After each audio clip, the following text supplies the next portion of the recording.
In the winter of 1945, when the world was just beginning to catch its breath after 6 years of war, a small group of American engineers refused to rest. The guns had gone silent, but inside the hangars of the U.S. Army Air Forces, another kind of battle was being fought, a war of distance, endurance, and imagination. For them, victory had exposed a new question. How far could man really go? The B-29 Superfortress had carried destruction across oceans, ending a global conflict. But now these same machines, stripped of bombs and armor, became test beds for a new idea, that the sky itself could be conquered not by firepower, but by range.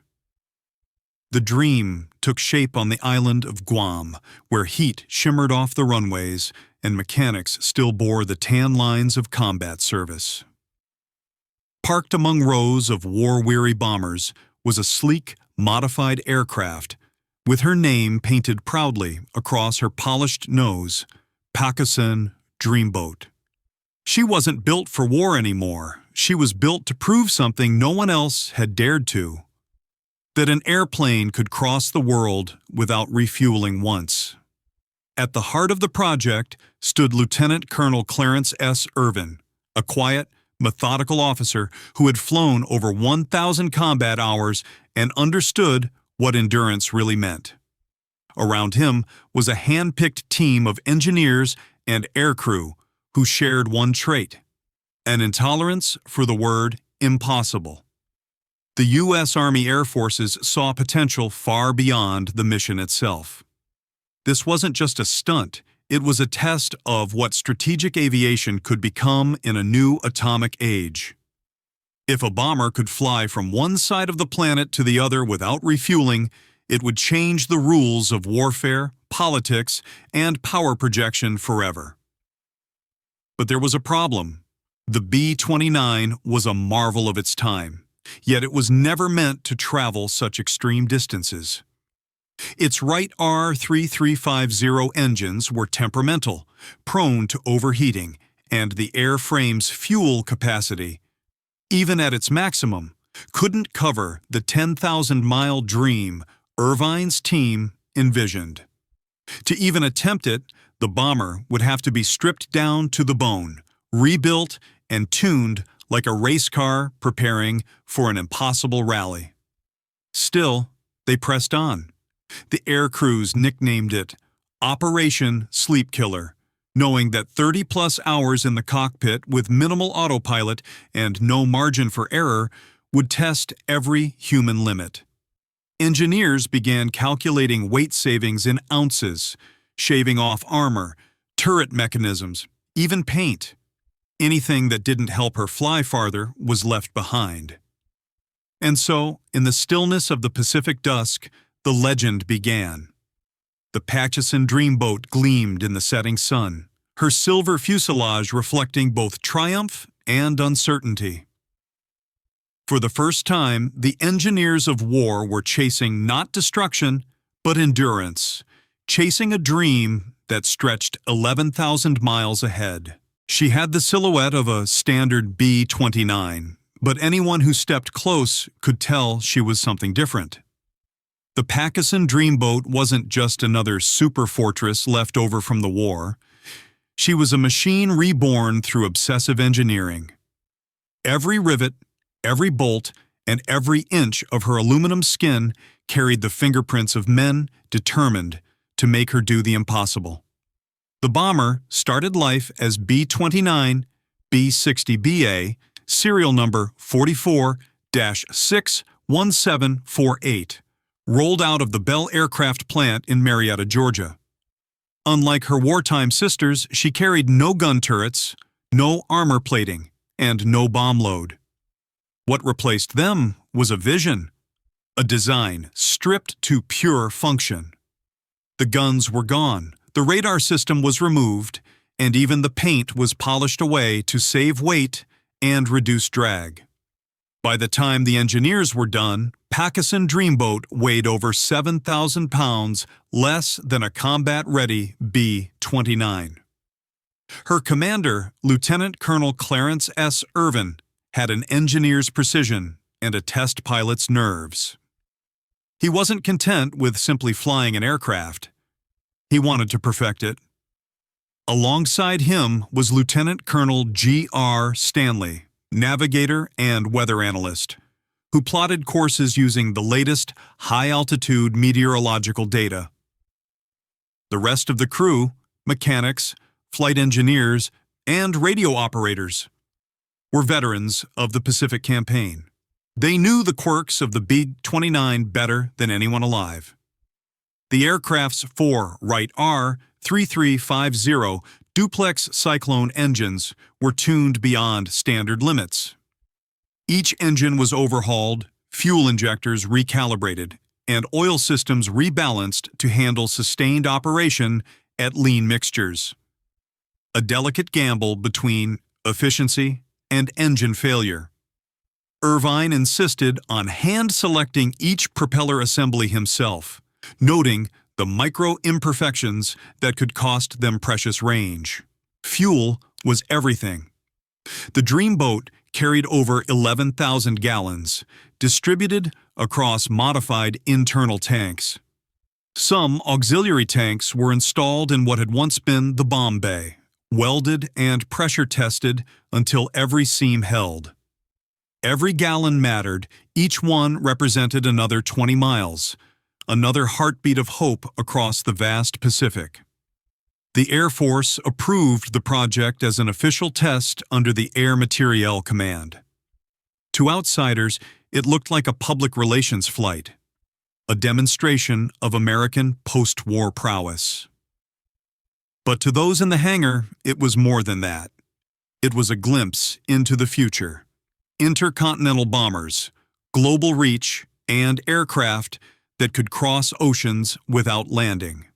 In early November 1945, the Dreamboat underwent her final series of ground tests on Guam's North Field, the same base from which atomic missions had launched just months earlier. Engineers ran the engines through full power cycles as sweat poured off their faces under the island sun. Every vibration was measured, every sound recorded. When the engines roared to life, the ground shook. People across the field stopped to watch. A bomber designed for war was about to become a symbol of peace.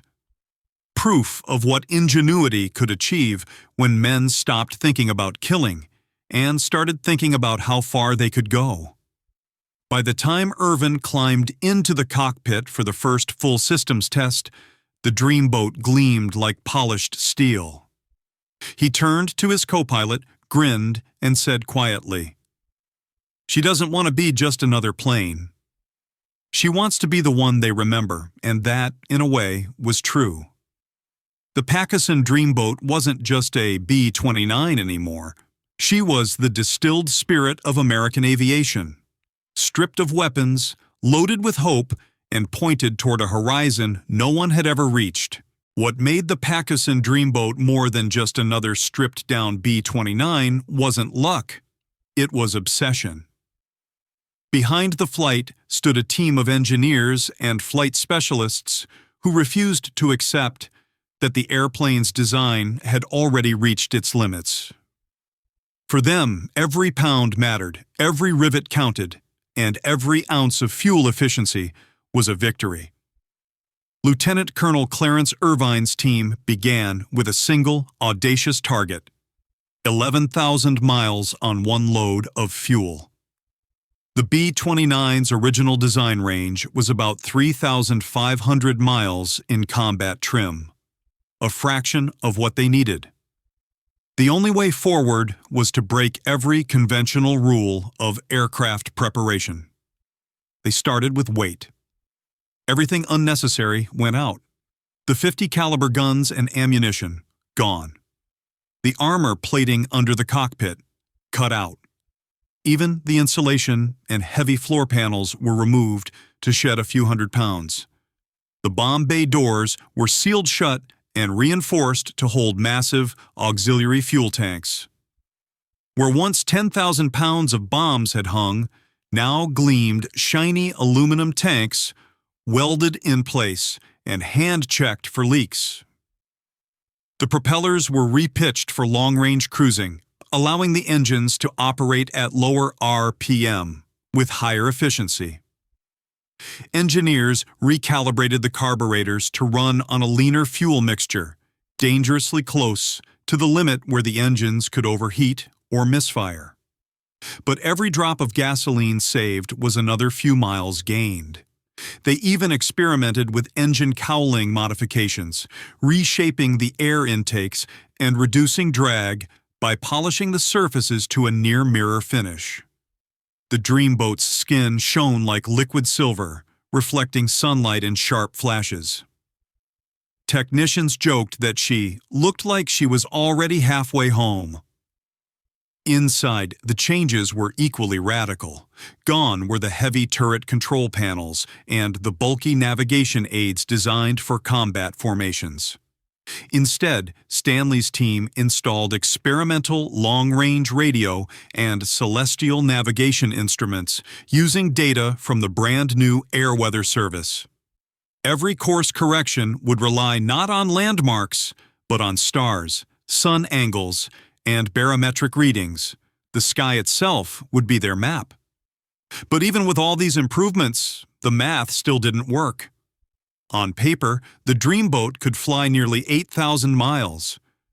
Irvine wanted 11. That gap haunted him. So he began thinking beyond the aircraft. He studied wind currents, atmospheric pressure, and fuel density like a scientist obsessed. Working with Weather Officer Captain Richard Wills, Irvine planned a route that would use the jet stream, a high-altitude river of fast-moving air that could push them hundreds of miles farther if caught just right. Few pilots had ever tried to harness it before. Most didn't even believe it existed. Then came the last, most daring change: altitude. The Dreamboat would fly at 30,000 feet for nearly the entire mission, where air was thin, resistance was low, and oxygen was scarce. To survive that long at those heights, the crew trained on oxygen discipline, learning to ration flow, monitor tank pressure, and stay alert through fatigue and cold. When the final calculations came together, the numbers startled even the skeptics. With the right winds and fuel management, the Dreamboat could cross the Pacific and keep flying. The impossible, at least on paper, had become barely possible. As one engineer later recalled, "We didn't know if she'd make it, but we knew if she didn't, no one ever would." And so, the final preparations began.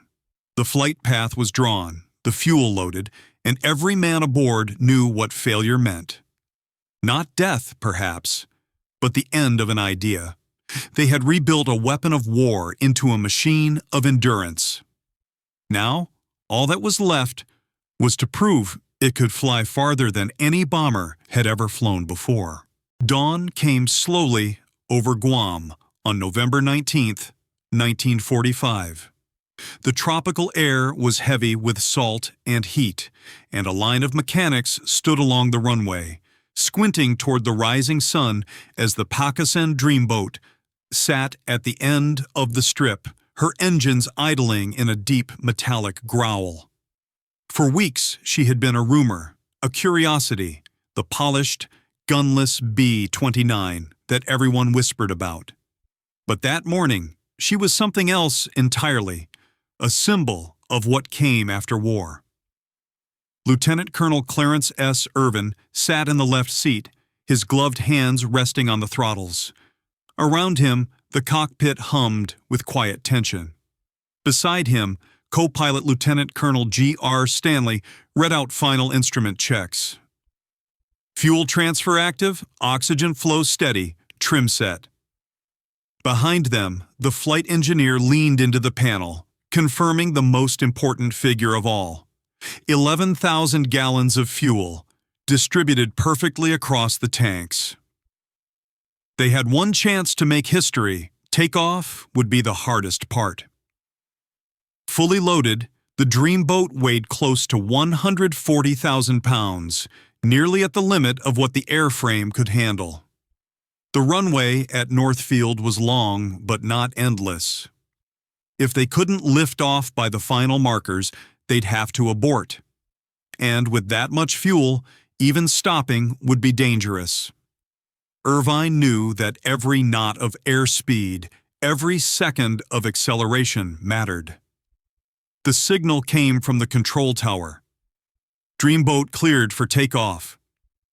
He pushed the throttles forward, and the four Wright R3350 engines thundered to life. The bomber lurched ahead, vibrations rippling through the fuselage. The crew gritted their teeth as the airspeed indicator began its slow climb. 60 knots, 80, 100. The runway blurred beneath them. The end was coming fast. Rotate. The yoke came back, and for a long second, nothing happened. The Dreamboat clung stubbornly to the tarmac, her wheels groaning under the weight. Then, almost reluctantly, the nose lifted, the tires broke free, and she clawed her way into the warm Pacific air. A cheer erupted through the intercom, short, restrained, but filled with relief. They were airborne. At 5:40 a.m., the Pacusan Dreamboat began her long, deliberate climb. She banked eastward, leveling at 30,000 feet as the island of Guam fell away behind them, a fading green dot in a blue ocean that seemed to stretch forever. Their destination, Washington, D.C.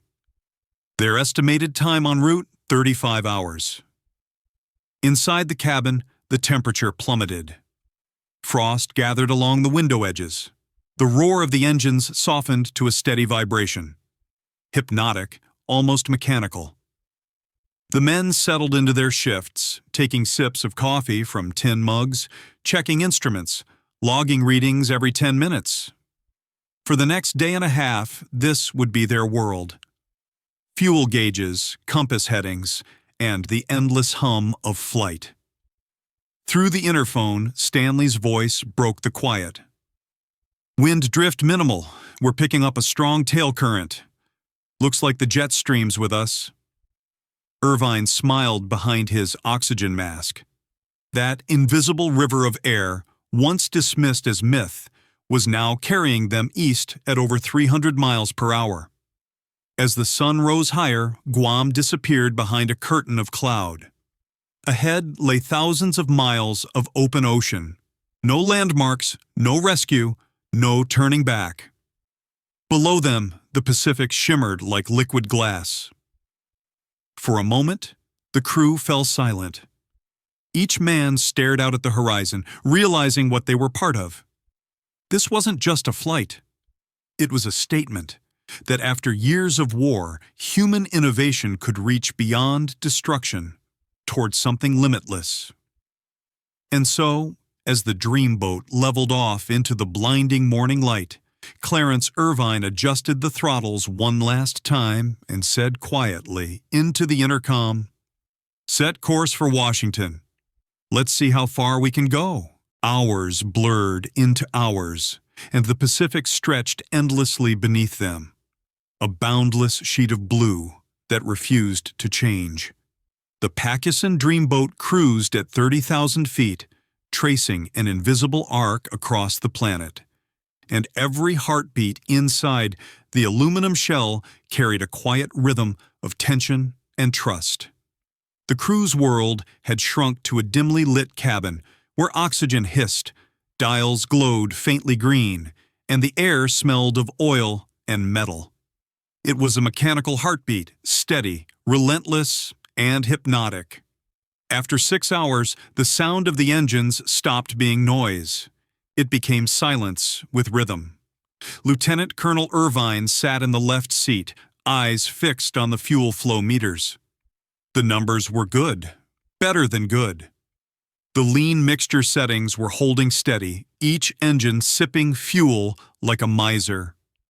Still, he knew how fragile the balance was.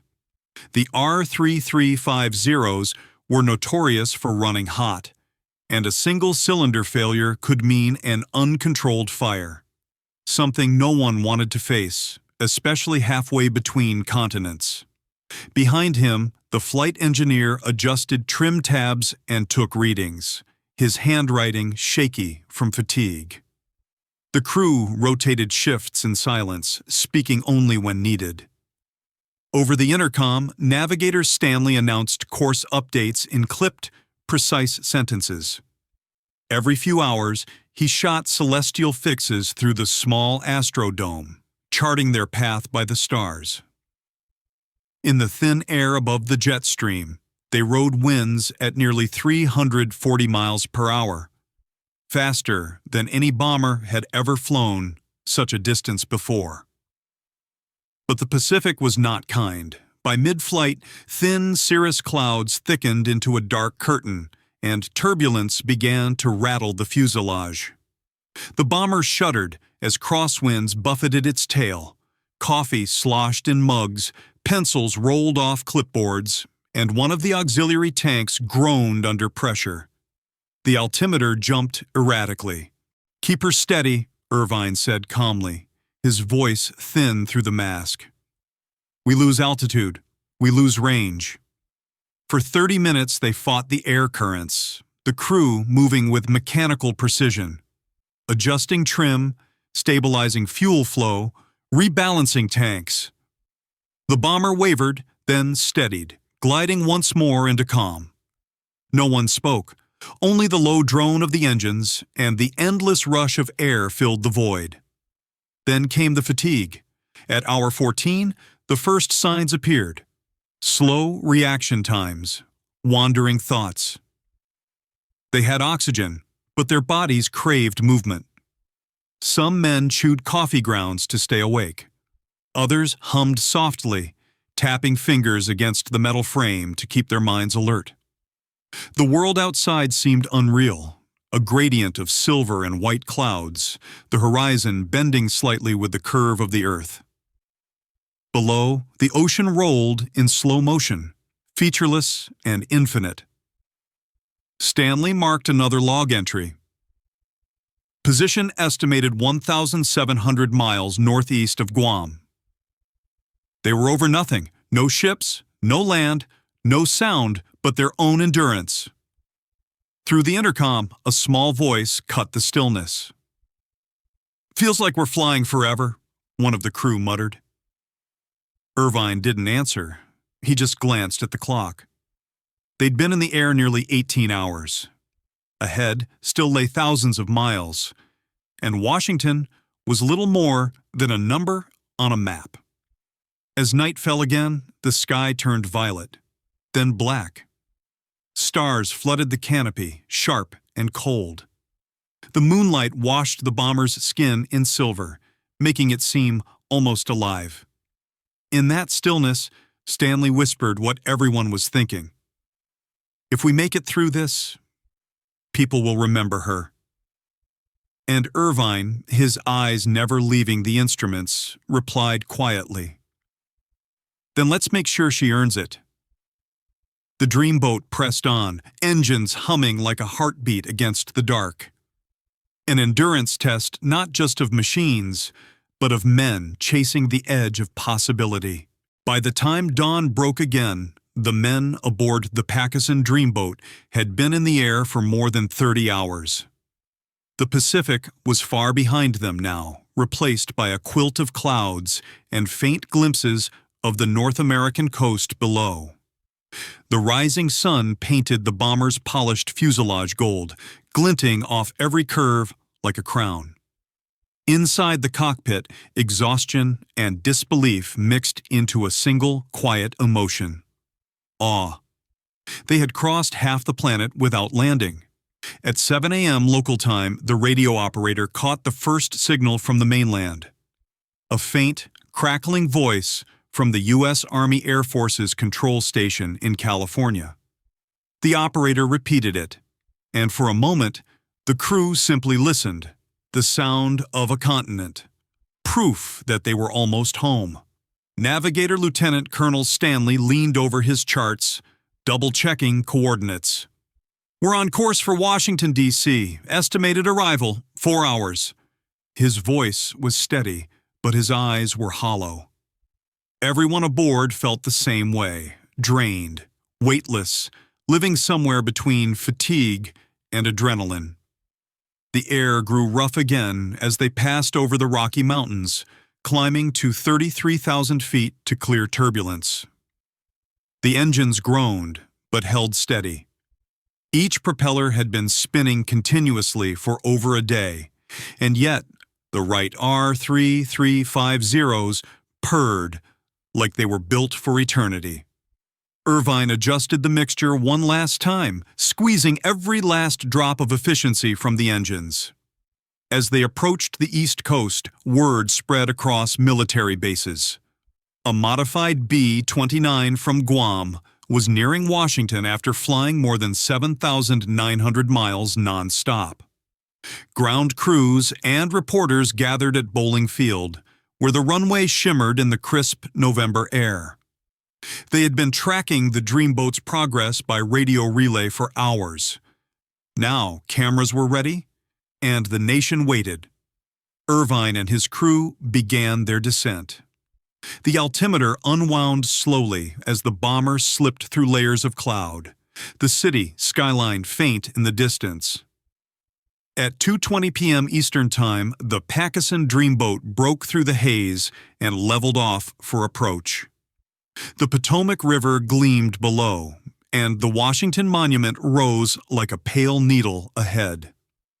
Inside the cockpit, no one spoke. After 35 hours of flight, there were no words left, just the rhythmic sound of engines carrying them to the finish line. The control tower's voice came over the radio. "Dreamboat, cleared to land." Welcome home, Irvine eased the throttles back. The bomber descended gracefully, tires kissing the runway with a puff of smoke. For a moment, there was silence, and then the field erupted. Applause, shouts, even laughter echoed as mechanics and officers ran toward the shimmering aircraft. Cameras clicked, recording a moment that seemed almost impossible. A bomber that had flown halfway around the world without touching the ground. When the engines finally wound down, the crew stepped out one by one, blinking in the bright afternoon light. They looked more like ghosts than men, pale, tired, but smiling. A general shook Irvine's hand and said simply, "You just flew farther than anyone thought a bomber could go." The official record noted the distance, 7,916 miles in 35 hours and 5 minutes. But what it didn't capture was what those men had proven. That technology born in war could be reborn into something greater. As reporters gathered, one asked Irvine what he thought during the flight.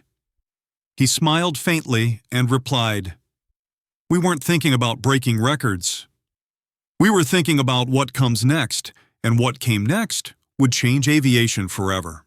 Lieutenant Colonel Clarence S. Irvine and his crew were hailed as pioneers, invited to conferences and Air Force symposiums. But Irvine was never one for speeches. When asked how it felt to fly farther than any bomber before him, he reportedly said, "It felt like we'd just turned the world into one big airfield." Behind that quiet humility lay an undeniable truth. The data from the Dreamboat's flights directly shaped the design philosophy of post-war aviation. Boeing and Convair engineers studied every log, every performance figure, every ounce of fuel consumed. The lessons learned from the Dreamboat's endurance became the foundation for America's next generation of strategic bombers. When the Convair B-36 Peacemaker took to the skies in 1946, capable of flying intercontinental missions without refueling, it carried the Dreamboat's DNA in its wings. Later came the Boeing B-47 Stratojet, the first swept-wing jet bomber, And finally, the B-52 Superfortress, a direct descendant of everything Irvine and his men had proven possible. The Pacusan Dreamboat herself was retired quietly. For a time, she sat in storage at Davis-Monthan Air Base, sun glinting off her polished fuselage, before being scrapped in the early 1950s. There were no parades, no grand send-off, only the memory of her silver wings stretching across the sky. But those who had worked on her never forgot. To them, she represented something rare, a moment when human ingenuity rose above the noise of war. The Dreamboat wasn't built to destroy or to conquer. She was built to understand how far we could go. In the decades that followed, as jet bombers crossed continents and astronauts began crossing into space, her legacy echoed quietly through every flight log and design blueprint. Each new generation of engineers, from the B-36 to the X-15 and eventually to the Apollo missions, inherited the same question Irvine had asked on Guam in 1945. What if we go farther? The Pacusan Dreamboat proved that distance itself could be defeated, that courage and precision could shrink the world. She flew not for glory or conquest, but for discovery. And though her medal is long gone, her story endures, a testament to the power of restless minds who, in a weary world emerging from war, looked to the horizon and decided to chase it.